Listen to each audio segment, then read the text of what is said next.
ಎಲ್ಲರಿಗೆ ನಮಸ್ಕಾರ. ಸಂಕಲ್ಪ ಮಿರಾಕಲ್ ವೈಬ್ ಚಾನಲ್ಗೆ ಸ್ವಾಗತ. ನಾನು ರೋಶ್ನಿ. ನಮಸ್ಕಾರ ಸ್ನೇಹಿತರೆ. ಈಗ ಗುರು ಗೋಚಾರ ನಿಮಗೆ ಗೊತ್ತೇ ಇದೆ. ಜೂನ್ 2ನೇ ತಾರೀಕು 2026ರಿಂದ ಮುಂದಿನ ವರ್ಷ 2027ವರೆಗೂ ಕೂಡ ಗೋಚಾರ ಇರೋದ್ರಿಂದ ಕುಂಭ ರಾಶಿ ಕುಂಭ ಲಗ್ನದವರಿಗೆ ಹೇಗಿದೆ ಅಂತ ನೋಡೋಣ. ರಾಶಿಯವರಿಗೆ ಗುರು ಗೋಚಾರವನ್ನು ಸಂಪೂರ್ಣ ಶುಭ ಅಥವಾ ಸಂಪೂರ್ಣ ಅಶುಭ ಅಂತ ಹೇಳಲು ಸಾಧ್ಯವಿಲ್ಲ. ಇದು ಮಿಶ್ರ ಫಲ ನೀಡುವ ಗುರು ಗೋಚಾರ ಅಂತ ಹೇಳ್ಬೋದು. ಮತ್ತೆ ಕೇತು ಪ್ರಭಾವ ನೋಡೋಣ. ಶನಿ ನಿಮಗೆ ದ್ವಿತೀಯ ಭಾವದಲ್ಲಿ ಮತ್ತು ಕೇತು ಸಪ್ತಮ ಭಾವದಲ್ಲಿ ಸಂಚರಿಸುತ್ತಿದೆ. ಇದರಿಂದ ಶನಿ ದ್ವಿತೀಯ ಭಾವದಲ್ಲಿರೋದ್ರಿಂದ ಹಣಕಾಸಿನ ವಿಷಯದಲ್ಲಿ ಹೆಚ್ಚು ಜವಾಬ್ದಾರಿಗಳು ಬರಬಹುದು. ಹಣ ಬರುತ್ತಿರುವುದು ಉಳಿಯಲು ಕಷ್ಟವಾಗ್ತಿದೆ ಅನ್ನಿಸ್ತಾ ಇದೆ. ಕುಟುಂಬದ ಜವಾಬ್ದಾರಿ ಹೆಚ್ಚಾಗಿದೆ. ಕೆಲವೊಮ್ಮೆ ನಿಮ್ಮ ಮಾತಿನಿಂದಲೇ ಸಣ್ಣ ಪುಟ್ಟ ಭಿನ್ನಾಭಿಪ್ರಾಯಗಳು ಉಂಟಾಗ್ಬೋದು. ಕೇತು ಸಪ್ತಮ ಭಾವದಲ್ಲಿರೋದ್ರಿಂದ ದಾಂಪತ್ಯ ಜೀವನದಲ್ಲಿ ಅಥವಾ ಪಾಲುದಾರಿಕೆ ಸಂಬಂಧಗಳಲ್ಲಿ ಕೆಲವೊಮ್ಮೆ ದುರಾವಸ್ಥೆ ಕಾಣಬಹುದು. ಸಂಗಾತಿಯನ್ನು ಅರ್ಥೈಸಿಕೊಳ್ಳಲು ಕೂಡ ಕಷ್ಟವಾಗಬಹುದು. ಈ ವರ್ಷ ಪಾಲುದಾರಿಕೆ ವ್ಯವಹಾರದಲ್ಲಿ ಎಚ್ಚರಿಕೆ ಅಗತ್ಯ ಆಗುತ್ತೆ. ಆದರೆ ಒಳ್ಳೆಯ ವಿಷಯ ಏನಂದರೆ ಇದೆಲ್ಲ ಸವಾಲುಗಳ ಮಧ್ಯೆ ಗುರು ನಿಮ್ಮ ಷಷ್ಠ ಭಾವದಲ್ಲಿ ಸಂಚರಿಸುತ್ತಿದ್ದಾರೆ.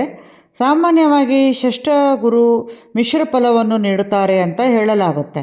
ಆದರೆ ಈ ಗುರು ಶತ್ರುಗಳ ಮೇಲೆ ಜಯ, ಉದ್ಯೋಗದಲ್ಲಿ ಬೆಳವಣಿಗೆ, ಸಾಲದ ಸಮಸ್ಯೆಗಳಿಂದ ಹೊರಬರುವ ಅವಕಾಶ ಮತ್ತು ಸ್ಪರ್ಧಾತ್ಮಕ ಕ್ಷೇತ್ರಗಳಲ್ಲಿ ಯಶಸ್ಸನ್ನು ನೀಡುವ ಶಕ್ತಿ ಹೊಂದಿದೆ. ಆದ್ದರಿಂದ ಈ ಗೋಚಾರವನ್ನು ಭಯದಿಂದ ನೋಡುವ ಅಗತ್ಯವಿಲ್ಲ. ಹೀಗೆ ಇದು ಹೋರಾಟದ ಮೂಲಕ ಗೆಲುವು ಸಾಧಿಸುವ ಸಮಯ ಅಂತ ಹೇಳಬಹುದು. ಈಗ ಗುರುವಿನ ದೃಷ್ಟಿ ನೋಡೋಣ. ಗುರುವಿನ 5ನೇ ದೃಷ್ಟಿ ದಶಮ ಭಾವದ ಮೇಲೆ ಬೀಳೋದ್ರಿಂದ, ದಶಮ ಭಾವ ಅಂದರೆ ಉದ್ಯೋಗ, ವೃತ್ತಿ, ಸ್ಥಾನಮಾನ ಮತ್ತು ಗೌರವ. ಈ ಅವಧಿಯಲ್ಲಿ ಉದ್ಯೋಗ ಕ್ಷೇತ್ರದಲ್ಲಿ ಹೊಸ ಅವಕಾಶಗಳು ದೊರೆಯಬಹುದು. ಕೆಲವರಿಗೆ ಬಡ್ತಿ ಸಿಗಬಹುದು. ಇನ್ನು ಕೆಲವರಿಗೆ ಹೊಸ ಜವಾಬ್ದಾರಿಗಳು ಬರಬಹುದು. ನೀವು ಮಾಡಿದ ಪರಿಶ್ರಮಕ್ಕೆ ಮೆಚ್ಚುಗೆ ದೊರೆಯುತ್ತೆ. ಸಮಾಜದಲ್ಲಿ ನಿಮ್ಮ ಗೌರವ ಮತ್ತು ಪ್ರಭಾವ ಹೆಚ್ಚಾಗುತ್ತೆ.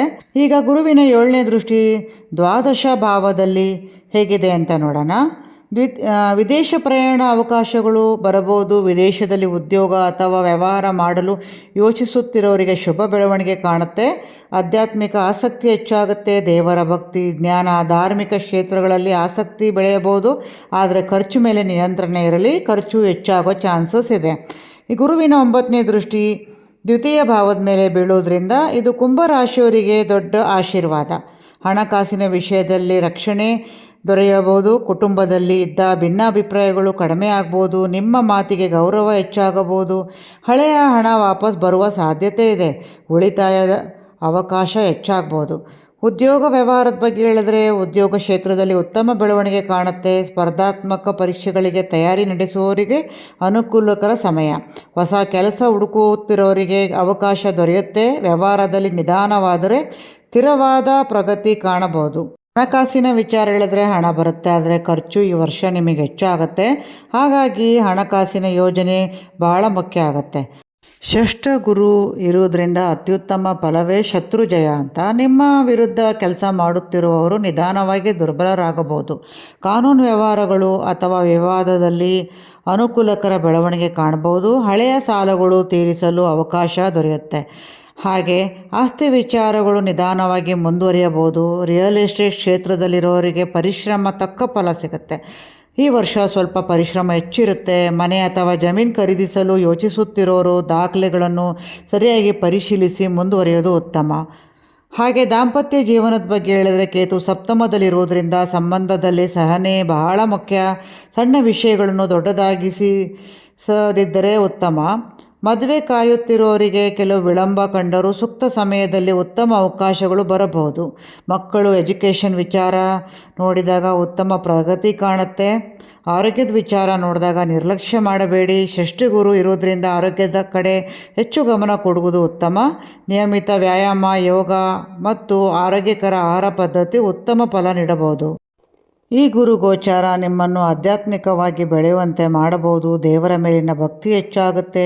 ಹಿರಿಯರ ಆಶೀರ್ವಾದ ಮತ್ತು ಗುರುಗಳ ಮಾರ್ಗದರ್ಶನದಿಂದ ಜೀವನದಲ್ಲಿ ಉತ್ತಮ ನಿರ್ಧಾರಗಳನ್ನು ತೆಗೆದುಕೊಳ್ಳುತ್ತೀರಾ.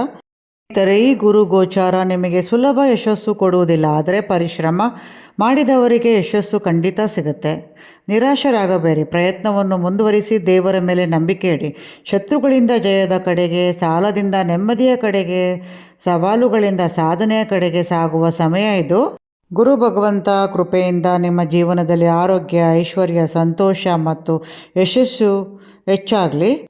ಹಾಗೆ ಈ ವಿಡಿಯೋ ನಿಮಗೆ ಇಷ್ಟ ಆಗಿದ್ದಲ್ಲಿ ಲೈಕ್ ಮಾಡಿ, ಸಬ್ಸ್ಕ್ರೈಬ್ ಮಾಡಿ, ಶೇರ್ ಮಾಡಿ, ಹಾಗೆ ಕಮೆಂಟ್ಸ್ ಮಾಡೋದನ್ನು ಮರಿಬೇಡಿ. ಮುಂದಿನ ವಿಡಿಯೋದೊಂದಿಗೆ ಮತ್ತೆ ಭೇಟಿಯಾಗೋಣ. ಧನ್ಯವಾದಗಳು.